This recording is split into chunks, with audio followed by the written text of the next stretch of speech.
Hey, what's up, everybody? This is Tim with the Nintendo Dads. Checking out kind of a first look with Worlds of Aria on the Nintendo Switch. And the reason why I say it's kind of a first look is because I already took a first look at it because I played this game with my family. My daughter helped me play it. It's a 4-player game, and but my mom and my wife were in the room with us and just kind of enjoying. We were all enjoying the game, whether we were playing it directly or just hanging out together and watching myself and my daughter play it. And so I'm going to share some of the things that we've done with this game a little bit differently since we played it. I took some of the screenshots and screen recordings, and I'll talk about what I've played there. I do have the game up right here to where I can kind of jump into it and show some of the features as well. But before we do that, I just want to mention while I've got the screen open that right now it is on the eShop available and on sale until February 7th for 15% off. It is $12.74 on the US eShop, normally $14.99. So if you like what you see here, go pick it up and save yourself 15%. Or at least add it to your wish list if you want to pick it up later. Now, what popped out to me in this game and why I wanted to take on doing this, and again, thank you to the developer and publisher, the publisher being Ishtar Games, for sending us a code and being able to check this out. I jumped on this right away, because it intrigued me because this is a D&D like game. It uses dice rolls for certain actions. You play and make choices like you were playing Dungeons and Dragons with friends, but you're using the board game, kind of like, or in a way, tabletop elements, if you will, in a video game environment. So to show off some of those elements while I'm talking about it, let's go into my photo album here, and we'll jump into some of the things I captured, which is quite a lot, because I wanted to make sure I talked to each of these points. All right. So right off the bat here, you will see that you can pick from many people in the game. Now, I will say there's probably more players or more choices in here than you get with the base game because I sprung for the DLC. This DLC is available also in the eShop. It is $8.49 where you can get a Worlds of Aria supporters pack as well. So that was new, something to add on there. And one other thing that I'm hoping they add in on this is maybe some more storylines. So if you beat this game, there's more to pick up on. So, but that's it for the DLC part. There's probably is going to be more characters, and I apologize. I didn't see which characters are in here before you bought the DLC, so I can't tell you which ones you can play and which ones you can't unless you buy the DLC.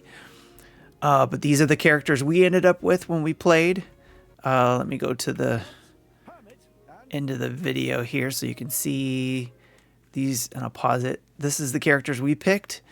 I'm player 1. I picked Kazam. I wanted to be the wizard. My daughter picked Evie. And then the CPUs, we picked Grumps and Kanjar. A druid and a warrior. And then the other thing is you control the CPUs. So I controlled Grumps, and my daughter controlled Kanjar. The other thing, too, I'll jump ahead a little bit in the videos, is that you can have people join by hosting the game, which I showed off here. It looks like, yeah, right here.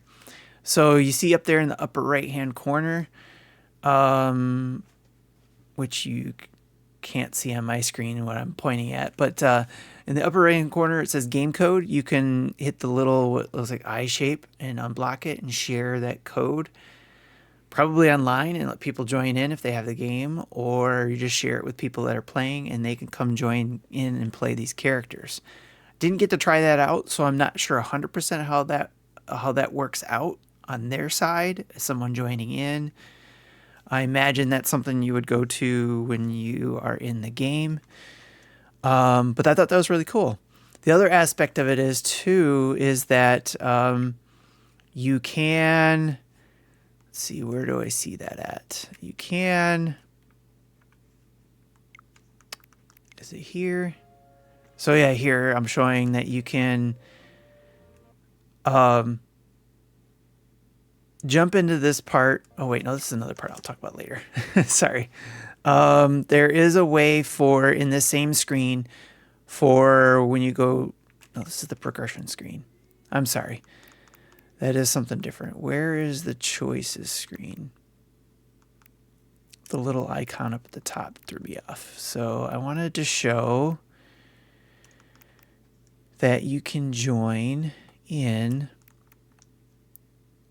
afterwards. So that was the progression stuff. I took so many screenshots, I forgot to mark which one's going to allow me to show you guys this. Here it is in the pause menu. All right, so you can go in the pause menu, in the upper right hand corner, there's host game. You can click on that. You can also go to the hosts or controllers and guides. And here is where you can have people can press select or, you know, use another controller and be able to select one of those characters we have the CPU using.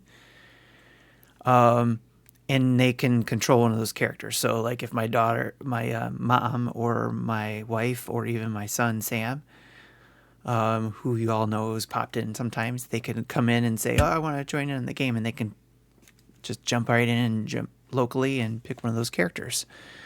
And I believe as well as if I hosted this game, I can go to that connecting up there,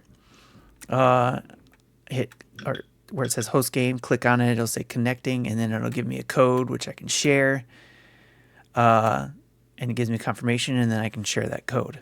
Now bear in mind this code doesn't work anymore because I did change it, but that is where you can get the code and have people join in, and they can pick those characters as well. So I wanted to jump ahead there and show you that. All right, so now that we've picked the characters, there is a tutorial. So once you click next, you get to see who your characters are going to be and get going. So here you get to choose once you get going, you can play the tutorial, which is, I want to say that the content, the writing in this is quite funny. There's some very funny parts. Feels just like a DM running it and using some of these characters and moving them around. And I appreciate some of the funny lines that come into play, and hopefully I can show that in some of the screenshots I took. So this is just going through all the characters and all as they bring them in, and you're getting ready to do the tutorial. And it looks just like a tabletop too, which is I think is very cool. So all of these different things, this is again the tutorial part. It'll show, and I'll be able to explain some of the things that you will be doing in the game and some of the things and how they actually work in the game here. But everybody who's playing can go through the tutorial, and if you've already gone through the tutorial, it's actually a pretty straightforward game. You're just telling them how you can move these little characters, figurines on the board, on making your choices. And this is the basis of the game, is being able to make choices. And everybody can make their own choices, and everybody can play their own path, if you will, based on the choices they make. So like right here, all four of the players, if you've got 4 people playing, can choose their own thing. So as you can see here, there's everybody got to ask the question, why are you playing, or why are you doing this? And to find riches and glory, to cause mayhem, to help others. So whatever you choose, once everybody's picked a slot, can then there's then a timer to confirm choices, and you can hurry up and change it real quick, take your character off of that place, or leave it there. When the timer goes off, then it moves on to the next thing. So that would be this way. All right, some of your choices can lead to skill checks. Roll a result less than your state, and then it's in the bag. I think this one is just showing. Okay, so yeah, there's the video showing the. I'm trying to see how much. Okay, what the answers are based on your choices, And I'll show some gameplay too when you make different choices, what happens. All right, going in back over here, you get a little test of how to handle fighting something. Again, more choices given, and then also it's a die roll. And in this case, when you're using 2 dice for 2 10-sided dice to roll somewhere 1 to 100. And then in this case, you're not trying to roll the highest, you're trying to roll the lowest. So basically, when you go to roll, if you roll too high, then you fail. If you roll low enough, then you are successful. So with that, then you're able to continue on, or you take damage or whatever. So here, this is showing an example in the tutorial where we rolled our dice. What happens when we roll it without a modifier. And you can see what happens when we all fail. But there are modifiers that you can get to help you get a lower roll, and also skills you get to add to help you with where that divider is on your scale to roll.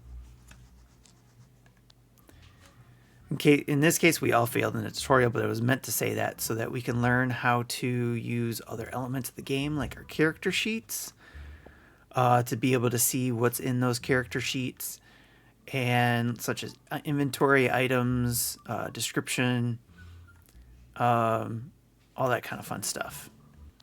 So that was pressing X there. And then you can use your powers. Again, this is using that power up there to help with getting a lower roll for critical roll. So for my daughter, it was successful. Mine was not so much. So that she got a critical success. Again, that was the lowest roll possible. And then that allows you to be able to make your move.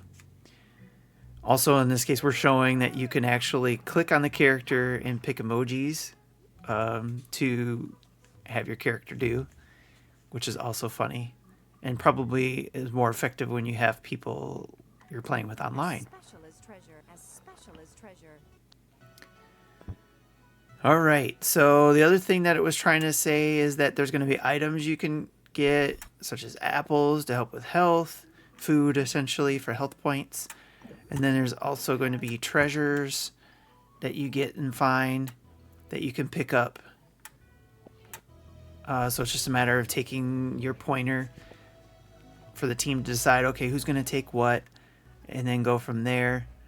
I think we had to give these back. But you can see some of these items do certain things, like max HP is a +3, lie and persuade is +5, perception is +5. So that helps with your skills and helps during the game when you're making choices. All right. So that's just us taking things out of our inventory to give it back. Let's see here. Yep. Taking the spyglass, giving it back. So there's that. And then I think this was it. We're all ready to go on to the adventure. And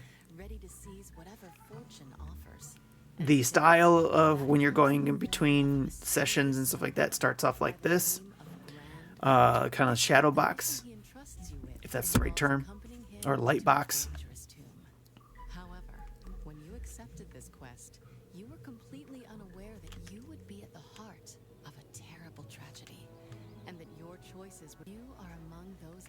So your choices would forever change the history of the Worlds of Aria.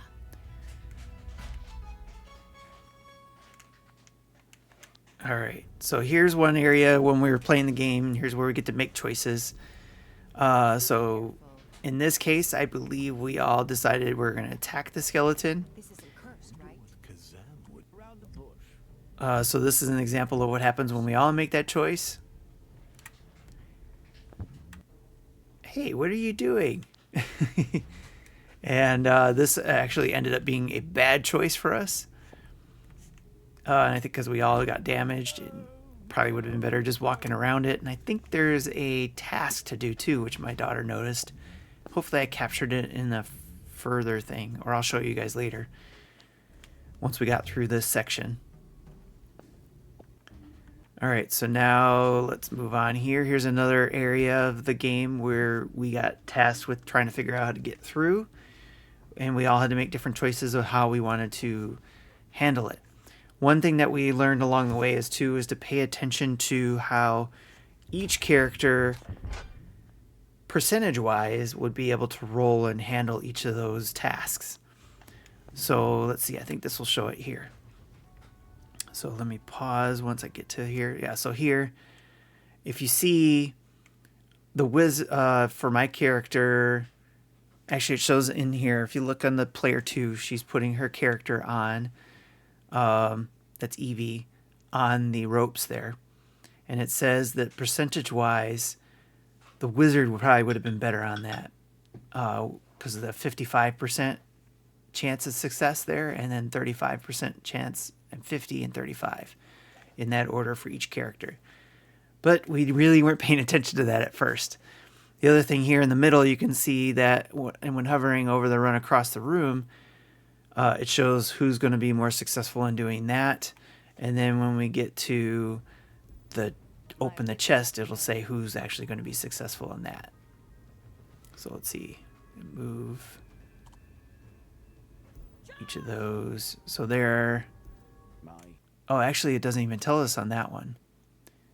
So I think we just had to guess who it was going to be, or maybe any of us were going to be good at opening the chest. But yeah, that's something to pay attention to, and I don't know if that's something that can be turned on or off.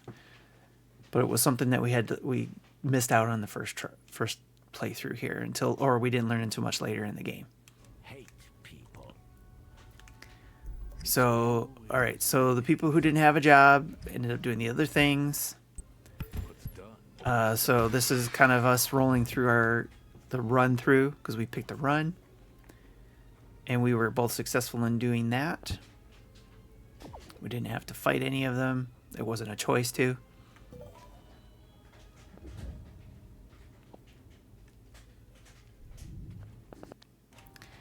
And then, see, my daughter was looking at her statistics and stuff, and we didn't, again, we're like,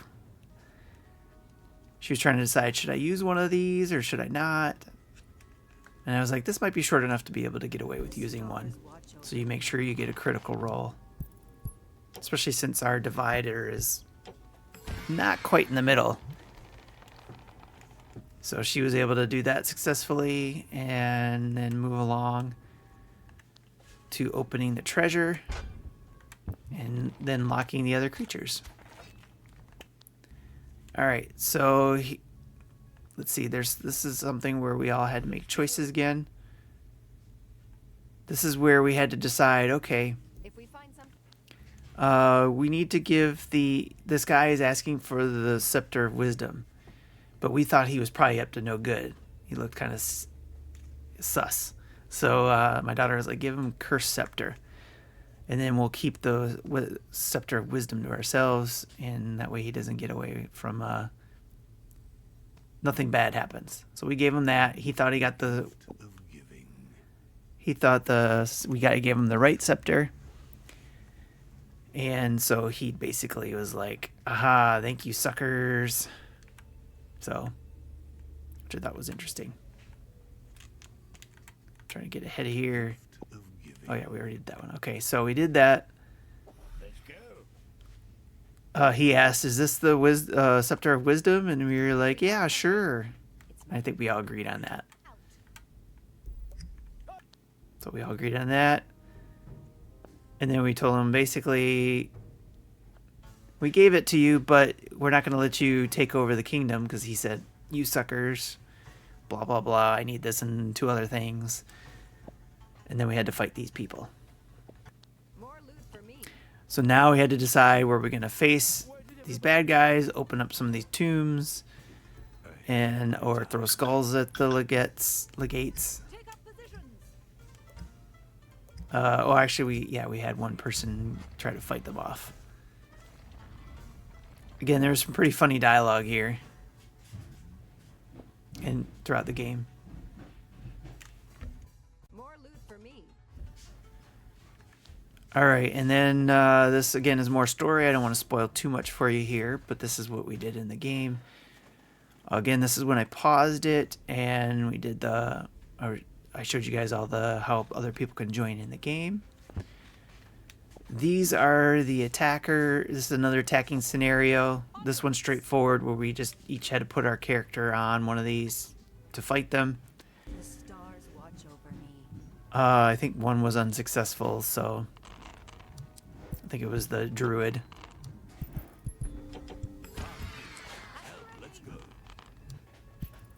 And this is when I discovered the druid has actually a +5. The rat got in the way and gave me a +5. It didn't matter though in this roll because it would have been bad either way. Critical failure.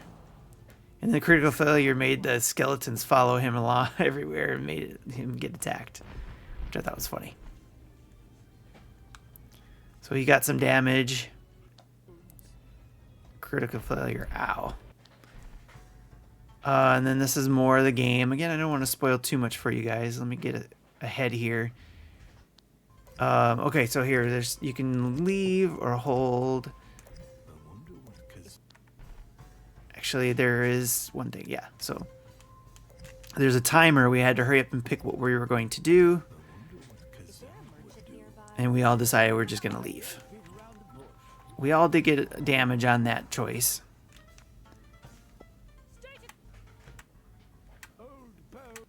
So yeah, we got damage. And then we finished. And then this at the end is one of the things we got to do is that we got this. This is from at the beginning. You're told these are the things you got to do throughout this mission. These are the tasks you got to look out for. And I wasn't paying attention. I thought those were some things that may have. There's some secret things that don't tell you what they're going to be, and there's some things that are specifically called out. And I think we found some of the secret things. But I think make friends with the skeleton was one of the secret things.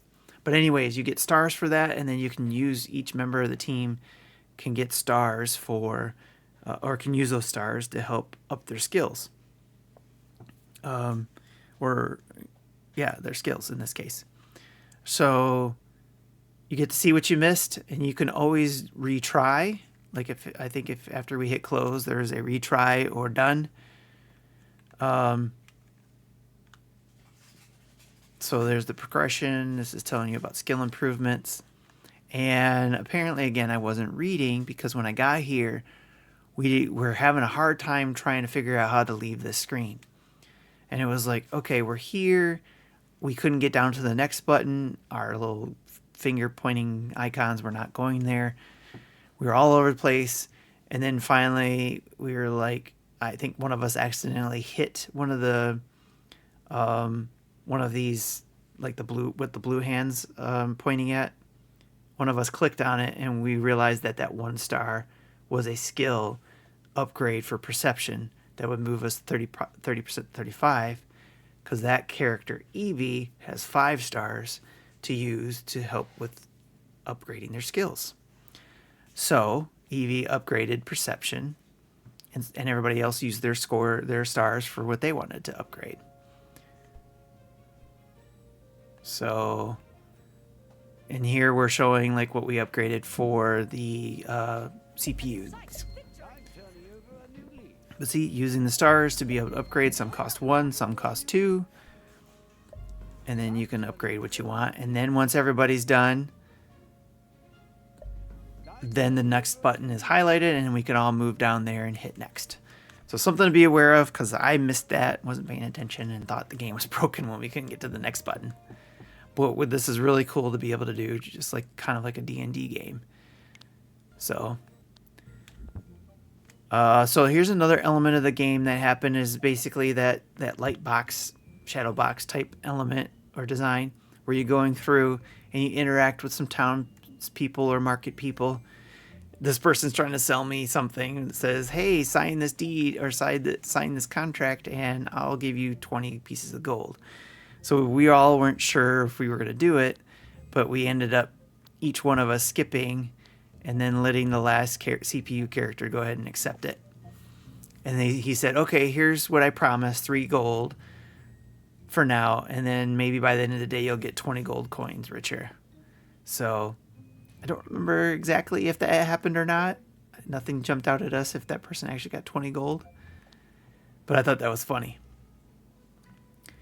All right, so here's the other thing too. Another example of choices. Everybody got to pick their own things. And each of those characters got to do something and learn something about what happens when you go that route. So on the left, they got drinks. On the right, or on the above, they went to the palace. And then on the right, they went to eat. And then the results of that is people who went to drink are drunk.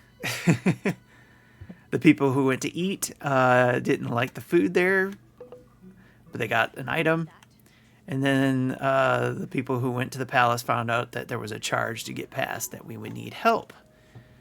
And because of that, we were able to find that another storyline of somebody to say, hey, I need help. I'll pay your way if you help me find my black chicken. We find something? So again, everybody can pick certain things. Like here,